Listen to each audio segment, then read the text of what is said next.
What's going on today, YouTube? Today I decided to make this video on the upgrades on my 2011 Pro Team 190TX Bass Tracker. Now, we've done quite a few upgrades on this boat over the last couple of weeks, so we're just going to jump into it and tell you what we've done. First off, you're going to be mad at me because you're going to be really pissed when you find out what I got that trolling motor for. That's a brand new Minn Kota Edge 70-pound thrust trolling motor. Brand new in a box for 250 bucks. I had to drive clear to Springfield, Missouri to get it, but I jumped in the car and went and got it. I couldn't pass that deal up. This boat came with a 45-pound thrust motor on it.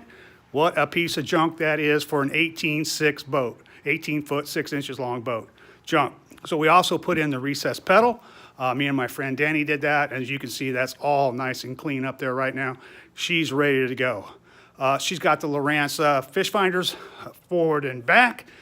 As you can see again, the boat is just in immaculate shape for a 2011. So let's go back here to the back. Now, the upgrade we had to do was, of course, the 3-bank battery charger. Now, let me explain a couple things to you. Now, if you want to do the upgrade from the 12 volt to the 24 volt, do not worry. All the wiring that's running down along the boat that comes back here and hooks up to the batteries from the trolling motor is all 8-gauge wiring. So it will accept that 24 volt, no problem at all whatsoever. You can definitely do that. Now, this boat came with this little tiny charger on here, but this is my new charger right here. And this is the only place that I could find to put the new 3-bank charger on the boat, and everything fits in there perfect. The lid closes, it's absolutely no problem. It all fits there. I used all stainless steel fittings to put it on so they don't rust. So now, as you can see, let me walk around here to the other side. Now, when you install your 3 batteries here in your battery bay, there are battery trays underneath the original batteries. Those most definitely have to come out. So what I did is I put a piece of wood underneath there, and I drilled some holes so I could strap down all 3 batteries underneath the piece of wood. Then I attached the wood down and again installed the batteries. Really simple thing to do, and hooked them all up. This was a freaking teetotal mess back here because Bass Tracker wired this shit up, and it was just a mess. And as you can see, I have cleaned that all up. Everything is exactly the way it's supposed to be. All the wires are cut to fit. So that's how I installed that. As you can see, we have green lights on telling me that all 3 batteries are in perfect working order and they're ready to rock and roll. So last but not least, the upgrade that I did that was the most important was most definitely the stainless steel split fire prop that we put on. Now, this is a 4-bladed prop. It's not a 3-bladed prop. That's the difference. This is a major upgrade for this motor. You can use this prop on the 115 Octamax, and you can use it on the new 4-stroke motors too. It's made especially just for this motor. This prop is. Now, the benefits for this prop are just outstanding compared to the aluminum black max that comes on here. And let me explain that to you. So as you can see, if we can look right here, this is a 12 by 7 by 19 pitch prop. Now, all these Optimax 115 motors come with a 12 3/4 by 21 pitch prop. And what that does, it doesn't allow the motor to get to its optimum RPM.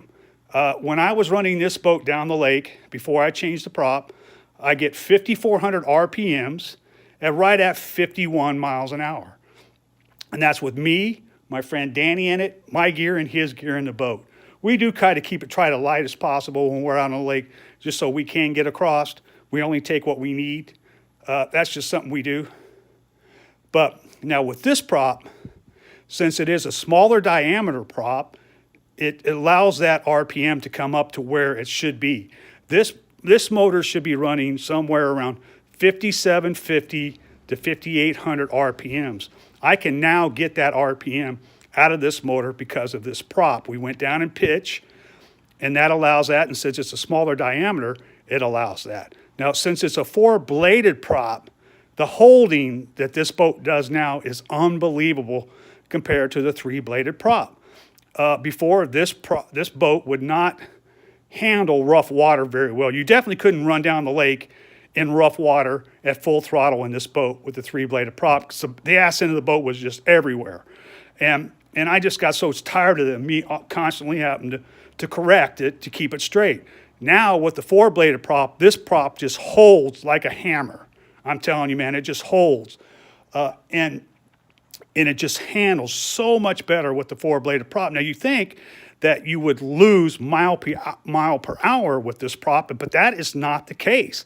I actually gained a couple mile per hour because I actually went up in RPM to where this motor is supposed to be running.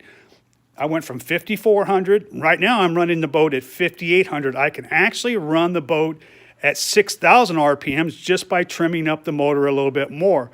But if I hit that 6,000 RPM, the alarm starts going off on the motor telling me that we're getting, it's getting ready to pull the plug on the rev limiter. So I keep it right at that 5,800 RPMs right now, and this boat flat out does 55 miles an hour with me and Danny in the boat with our gear. Again, we do keep the boat kind of light. We only take out what we need for what we're fishing for that day. I'm not going to load this boat up with 65 different fishing poles that I'm not going to use, or, I just don't do that. Or tackle boxes. If I'm going crappie fishing, I take crappie rods with me. If I go bass fishing, then I'm taking bass fishing. And I have a bunch of rods sitting right here. I got rods sitting everywhere. So right now, it's pretty light. With a full tank of gas, which is 20 gallons, and a full live well, this boat still does 55 miles an hour. With the 4-bladed prop, it's just amazing how fast this boat comes out of the water now. I mean, she does not dick around at all when she comes out of the water now. She plows. I mean, she's up on plane within, I'm going to say 2 or 3 seconds, and I'm already started trimming up. By the time I hammer down full throttle, I'm already trimming, and she's already playing and going.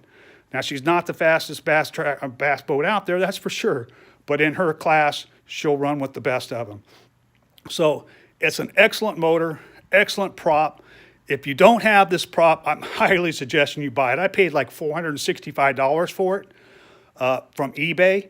Again, I went down in pitch. It's a little bit smaller diameter, so it gives me that RPM that I'm looking for. And that is just phenomenal on what this boat does now. I mean, when you put it in a really tight turn, now and the prop doesn't blow out, I can actually trim the motor up higher than I used to be able to trim it up. So that means I'm less in the water. So if there's an underwater log, hopefully now I'll just skim over the top of it instead of hitting it.